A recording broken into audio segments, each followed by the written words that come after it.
Hello friends, സാന്ത്വനത്തിലേക്ക് എല്ലാവർക്കും സ്വാഗതം. അങ്ങനെ നമ്മുടെ ആര്യൻ വന്ന് ആനന്ദിനോട് സംസാരിക്കുന്ന സമയത്ത് ആനന്ദിനോട് പറയാണ്, ഏട്ടാ ഇപ്പോൾ ചാടിക്കേറി ഇതിൻ്റെയൊക്കെ ആവശ്യം ഉണ്ടായിരുന്നോ? കുറച്ച് ആലോചിച്ചിട്ട് പോരായിരുന്നോ? എന്താലോചിക്കാൻ?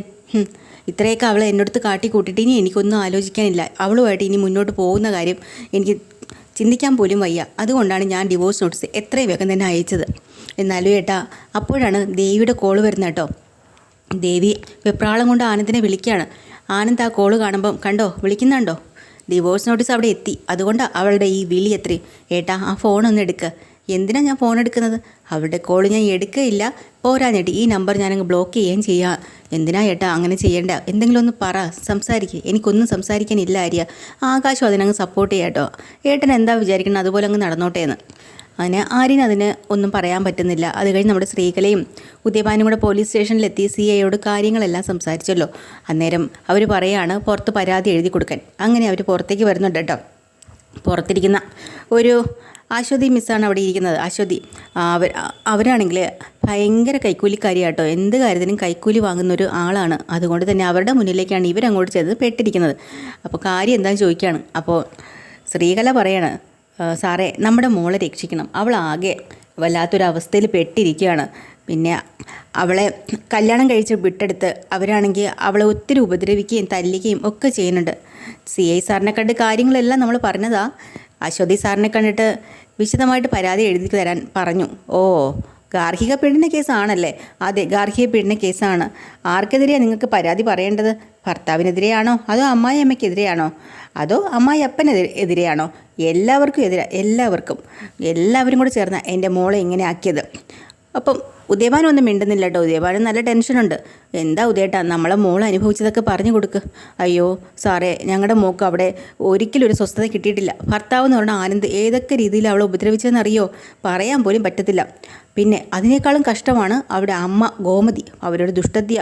ആ വീട്ടിലെ സകല പണിയും ദേവി തന്നെ ചെയ്യണം. രാവിലെ എണീക്കുന്ന മുതൽ കിടക്കുന്നവരെ ഒരു മിനിറ്റ് പോലും എൻ്റെ മോൾക്ക് വിശ്രമം കൊടുക്കാറേ ഇല്ല. നിങ്ങളുടെ മോളെ കെട്ടിച്ചയച്ചത് നല്ല സാമ്പത്തികമുള്ള വീട്ടിലാണോ? പിന്നെ വലിയ സാമ്പത്തികമുള്ള കുടുംബമാണ്. ഓ, പണമുണ്ടെങ്കിലും പ്രശ്നമുണ്ടാകില്ലെന്നും പറയാൻ പറ്റില്ലല്ലോ എന്ന് പോലീസുകാരും.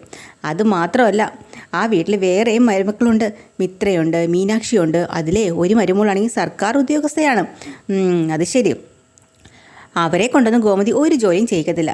പാവപ്പെട്ട വീട്ടിൽ നിന്ന് വന്നതുകൊണ്ട് എല്ലാ ജോലിയും എൻ്റെ മോളെ കൊണ്ട് തന്നെയാണ് ചെയ്യിക്കുന്നത്. ദേവിയാണെങ്കിൽ ആ വീട്ടിലെ മൂത്ത മരുമകളായി പോയില്ലേ.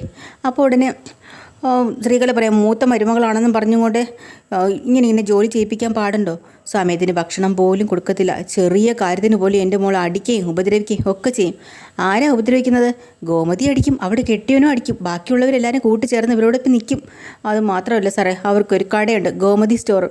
അവിടെയാണെങ്കിൽ വർഷങ്ങളായിട്ട് സ്വന്തം സഹോദരന് ശമ്പളം പോലും കൊടുക്കാതെ അവിടെ ജോലിക്ക് നിർത്തിയിരിക്കുക. അവസാനം ശമ്പളം ചോദിച്ചപ്പോൾ അവനെ ആ വീട്ടിൽ നിന്ന് പുറത്താക്കി. പാവം, അവനിപ്പോൾ കരഞ്ഞ് നിലവിളിച്ച് തേരാപ്പാര നടക്കുകയാണേ എന്ന് ഉദയഭാനു പറയാട്ടോ. ഉടനെ തന്നെ ശ്രീകല പറഞ്ഞിട്ടോ, പിന്നെ വിഷമം വരാതിരിക്കുമോ? എത്ര വർഷമായി ഇവരുടെ കൂടെ നിന്നത്? ഒരു നയ്യ പൈസ പോലും കൊടുത്തിട്ടില്ല. അവൻ അവിടുന്ന് പോയപ്പോഴത്തേക്കിനും എൻ്റെ ദേവി മോളെ കൊണ്ട് അവിടെ കൊണ്ടിരുത്തി. എന്നിട്ടാണെങ്കിലോ അവൾക്ക് ഒരു പൈസയും കൊടുക്കത്തില്ല. വീട്ടിലെ ജോലി എല്ലാം ചെയ്യണം, അത് കഴിഞ്ഞ് കടയിലും പോകണം. അവിടെ ചെന്ന എന്താ അവസ്ഥ? അവിടെയും കണക്കെടുക്കണം, അത് ചെയ്യണം, ഇത് ചെയ്യണം, സാധനങ്ങളെല്ലാം തൂക്കി കൊടുക്കണം. പലചരക്ക് കടയല്ലേ സാറേ, എന്നാൽ പിന്നെ പൈസ വല്ലതും കൊടുക്കോ? അതുമില്ല. എന്നിട്ടോ ക്ഷീണം വന്നിട്ട് വീട്ടിൽ വന്നാലോ എല്ലാവരെയും ഭക്ഷണം കഴിപ്പിക്കണം. എന്നിട്ട് അവർ കഴിച്ചതെല്ലാം കഴുകി വെക്കണം. എന്നാലേ എൻ്റെ മോൾക്ക് കഴിക്കാൻ പോലും കൊടുക്കത്തുള്ളൂ. അങ്ങനെയാണ്. പിന്നെ സാറേ, ഒരു ദിവസേ എൻ്റെ കുഞ്ഞാണെങ്കിലേ അയ്യോ എനിക്കത് പറയാൻ വയ്യേ ദൈവമേ, ഒരു അമ്മയായി ഞാൻ എങ്ങനെ പറയാനാ എന്നും പറഞ്ഞുകൊണ്ട് അവർ കേട്ടോ. അപ്പോഴത്തേക്കിനും പോലീസുകാർ പറയാം, കരയണ്ട നിങ്ങൾ കാര്യം പറഞ്ഞു. അയ്യോ, ഒരു ദിവസം ജോലിയും കഴിഞ്ഞ് വന്നപ്പോഴേ എൻ്റെ മോൾക്ക് വല്ലാതെ വിശപ്പായിരുന്നു. ഡൈനിങ് ടേബിളിൽ ഇരുന്ന് കഴിക്കുന്നത് പേടിയായതുകൊണ്ട് ആരും കാണാതെ മാറി നിന്ന് കുറച്ച് ചോറെടുത്ത് കഴിച്ചു. കൊതി കൊണ്ട് ചിക്കൻ്റെ കുറച്ച് ചാറെടുത്ത് കഴിച്ചു. എന്നിട്ട് അതുകൊണ്ട് കണ്ടും കൊണ്ട് വന്ന ഗോമതി ചിക്കൻ കറി കൂടുതൽ എടുത്തു എന്ന് പറഞ്ഞ് എൻ്റെ കൊച്ചിനെ അടിച്ചു. ഓ, ചിക്കൻ കറി എടുത്തതിന് അങ്ങനെ അടിക്കുമോ? അതേ, ഒരേ ഒരു കഷ്ണം ചിക്കൻ എടുത്തതിനാണ് എൻ്റെ മോളെ അടിച്ചത്. എൻ്റെ മോളെ രക്ഷിക്കണം സാറേ. എൻ്റെ മോൾ അവിടെ അത്രയ്ക്ക് പീഡനം അനുഭവിച്ചുകൊണ്ടായിരിക്കുന്നതെന്ന് പറഞ്ഞുകൊണ്ട് നമ്മുടെ ഉദയഭാനു ഞങ്ങളോട് ഇത്രയൊക്കെ ചെയ്ത എൻ്റെ മോളോട് ഇത്രയൊക്കെ ചെയ്തില്ല. അതുകൊണ്ട് അതും പോരാഞ്ഞിട്ട് ഇപ്പോൾ ഡിവോഴ്സ് നോട്ടീസും കൂടെ അയച്ചേക്കും. അതെ, അയച്ചു സാറേ. ഡിവോഴ്സ് നോട്ടീസ് അയച്ചോ? അതെ, അതും കൂടെ കിട്ടിയപ്പോൾ എൻ്റെ മോൾ ആകെ വീണുപോയി. എന്ത് പറഞ്ഞിട്ടാണ്? ഡിവോഴ്സ് നോട്ടീസ് അയച്ചത്? ദേവി മോളെ അവളെ ഉപേക്ഷിക്കണം, എന്നിട്ട് ഒരു പണക്കാരി പെണ്ണിനെ കൊണ്ട് കെട്ടിക്കണം, അതാണ്. ഓ, വലിയ കാശുള്ള വീട്ടിലെ പെണ്ണാകുമ്പോഴത്തേക്കും ഗോമതിക്ക് നല്ല കാശൊക്കെ കിട്ടുമല്ലോ, അതിന് വേണ്ടിയിട്ടാണ് എൻ്റെ മോളെ പീഡിപ്പിച്ച് അവൾക്കിപ്പോൾ വയ്യാതെ അവസാനം ഗതികെട്ട് ഞങ്ങളിപ്പോൾ അവളെ വീട്ടിലേക്ക് വിളിച്ചുകൊണ്ട് വന്നതാണ്. ശരി, നിങ്ങളൊരു കാര്യം ചെയ്യും, എല്ലാം കൂടെ വിശദമായിട്ട് എഴുതിയൊരു പരാതി ഇങ്ങോട്ട് എഴുതുക. അയ്യോ മാഡം ഒന്ന് എഴുതി തരാമോ? അയ്യോ നിങ്ങളല്ലേ പരാതി തരുന്നത്, നിങ്ങളാണ് എഴുതേണ്ടത്, ഞാനല്ല. അയ്യോ ഇതൊന്നും കൃത്യമായിട്ട് എഴുതാൻ അറിഞ്ഞുകൂടാ സാറേ, അതുകൊണ്ടാണ് ഞാൻ പറഞ്ഞു തരാം. സാറ് എഴുതിയാൽ മതി. പരാതി കൊടുക്കുന്നതേ നിങ്ങളുടെ മകളല്ലേ, അപ്പോൾ ഇവിടെ മോളുടെ ഒപ്പ് വേണ്ടേ? അയ്യോ മോളുടെ ഒപ്പോ? ഇനിയിപ്പോൾ ദേവി അറിഞ്ഞ് ആകെ കുഴപ്പമാവില്ലേ? ഉടനെ ഒരു കള്ളത്തരം. ദേവി തീരെ കിടപ്പാണ്. ഹോസ്പിറ്റലിലാണോ? വീട്ടിലാണ്. അവളാകെ തകരാറിലാണ്, തകർന്നിരിക്കുകയാണ്. അവൾക്കൊന്ന് എഴുന്നേറ്റിരിക്കാനോ സംസാരിക്കാനോ പറ്റുന്നില്ല. ഓ അങ്ങനെയാണോ? അങ്ങനെയാണെങ്കിൽ ഒരു കാര്യം ചെയ്യ്, നിങ്ങൾ തന്നെ ഒപ്പിട്ടോ. എന്നാൽ പിന്നെ നമ്മൾ തന്നെ ഒപ്പിട്ട് തരാം. ഞാൻ പറഞ്ഞു തരാം സാറേ എഴുതിക്കോ. അങ്ങനെ പോലീസുകാരിയെ കൊണ്ട് പരാതിയെല്ലാം എഴുതിക്കാട്ടോ. ഒപ്പിടാൻ മുന്നേയായിട്ട് പോലീസുകാർ പറഞ്ഞിട്ടുണ്ട്. പക്ഷേ ഒരു കുഴപ്പമുണ്ട്, ഇതിലിപ്പോൾ ദേവിയാണ് പരാതിക്കാരി. ദേവി ഒപ്പിട്ടിട്ടില്ല, നിങ്ങളാണ് ഒപ്പിടുന്നത്. അപ്പോൾ ഈ ഒപ്പിനെ വല്ലാത്തൊരു വിലയുണ്ടേ. ഒപ്പിന് വിലയോ? അതെന്താ സാറേ? മനസ്സിലായില്ലല്ലേ കാര്യം? ഒപ്പിൻ്റെ വിലയൊക്കെ ഞാൻ പറയാം. അന്നേരമാണ് ഇവർക്ക് പിടികിട്ടേട്ടോ. ഇങ്ങനെ ആൾ മാറ്റി ഒപ്പിടുമ്പോഴത്തേക്കിനും കൈക്കൂലി കൊടുക്കണമല്ലോ, അതാണ് ഉദ്ദേശിക്കുന്നത്. സാറ് മനസ്സിലായി. ഞങ്ങളതെല്ലാം വേണ്ടുവോളം സാറിന് ചെയ്തോളാം കേട്ടോ. ചെയ്താൽ മതി, കാണണം. അങ്ങനെ പരാതിയൊക്കെ അവിടെ എഴുതി വാങ്ങിക്കാൻ കേട്ടോ. അതൊക്കെ കഴിഞ്ഞ് അവർ നേരെ വീട്ടിലേക്ക് ചെല്ലുമ്പോൾ ദേവി ചോദിക്കുന്നുണ്ട്, നിങ്ങൾ എങ്ങോട്ടാണ് പോയത്? എനിക്ക് വേണ്ടി എന്തോ ചെയ്യണമെന്ന് പറഞ്ഞല്ലേ നിങ്ങൾ പോയത്? അല്ല പിന്നെ അത് ഞങ്ങൾ ഒരാളിനെ കാണാൻ പോയതാ. ആരാ? അത് എന്നോടുകൂടി പറ. അത് നിങ്ങൾക്ക് മനസ്സില്ല, നിനക്കറിയില്ല. നിങ്ങൾ രണ്ടുപേരും എന്നോട് പറയാതെ എന്തോ പ്ലാൻ ചെയ്യുമല്ലേ? ഇല്ല മോളെ, അങ്ങനെയൊന്നുമില്ല. നിൻ്റെ ജീവിതത്തിന് നല്ലതിന് വേണ്ടിയിട്ടാണ് ഞാൻ ഇങ്ങനെയൊക്കെ ചെയ്തത്. നിനക്ക് നല്ലത് വരാൻ വേണ്ടിയിട്ടല്ലേ നമ്മൾ ചെയ്യുള്ളൂ. എനിക്ക് നല്ലത് വരാൻ വേണ്ടിയിട്ടോ? നിങ്ങളോ?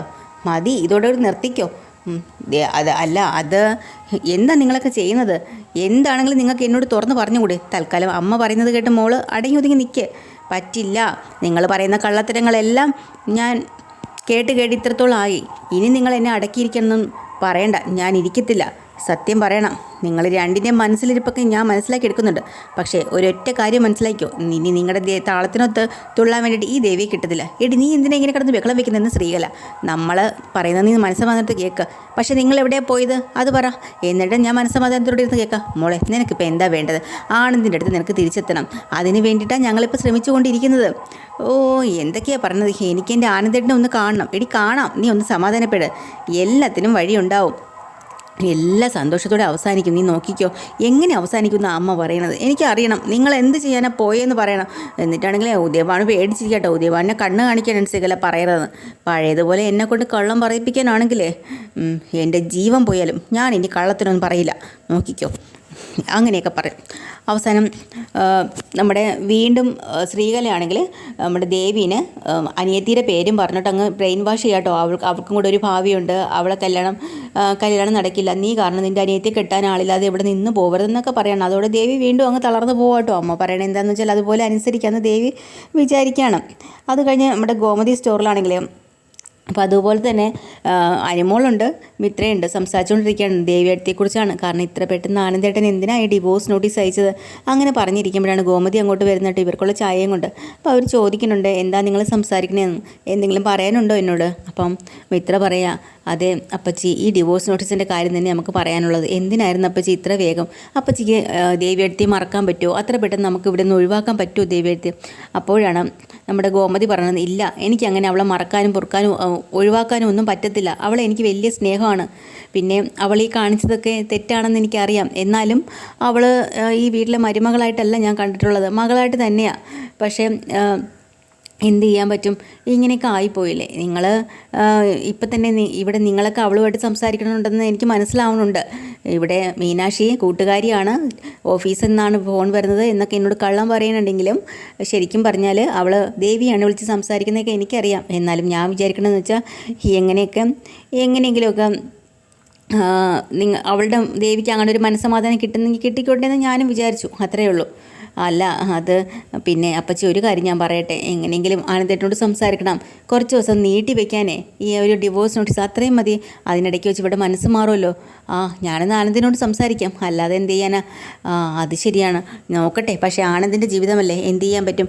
ആനന്ദല്ലേ തീരുമാനം എടുക്കേണ്ടത്. എന്നാലും എനിക്ക് സംസാരിക്കണം. അവർക്ക് കുറച്ച് ദിവസം അവർ കഴിഞ്ഞു കഴിഞ്ഞാൽ അവർ പരസ്പരം മനസ്സിലാക്കിയാലോ. അങ്ങനെ നിൽക്കുമ്പോഴാണ് ദേ ഒരു വണ്ടി വരുന്നത് കേട്ടോ. പോലീസാണ് വരുന്നത്. ജീപ്പിൻ്റെ സൗണ്ട് കേട്ട് ഇവർ തിരിഞ്ഞു നോക്കുമ്പോൾ പോലീസുകാർ ഇങ്ങോട്ട് കയറി വരുന്നുണ്ട്. അത് കാണുമ്പോൾ നമ്മുടെ ഗോമതിയാണെങ്കിൽ അന്ത വിട്ട് പോടുവിട്ടോ, ഇതാരാ ഇങ്ങനെ കയറി വരുന്നതെന്നും. അപ്പം ചാടി അഴിക്കുകയാണ്. അന്നേരം അവർ എന്താ സാറേ, എന്താ കാര്യം ചോദിക്കണം, പറയാം എന്നും പറഞ്ഞു. ആരാ ഇവിടെ? ഗോമതി. അത് ഞാനാണ്. നിങ്ങളോടൊന്ന് സംസാരിക്കാനുണ്ട് എനിക്ക്. അയ്യോ, എന്താ സാറേ എന്നിങ്ങനെ ഗോമതി പേടിച്ച് നിൽക്കണം കേട്ടോ. അപ്പം അവരും ഇങ്ങനെ പറയാനായിട്ട് വായെടുക്കുകയാണ് കേട്ടോ. അതാണ് ഇന്നത്തെ എപ്പിസോഡ്. ഡീറ്റെയിൽഡ് എപ്പിസോഡുമായി വീണ്ടും വരാം. ചാനൽ ഇഷ്ടമായി ലൈക്ക് ചെയ്യുക, സബ്സ്ക്രൈബ് ചെയ്യുക. താങ്ക്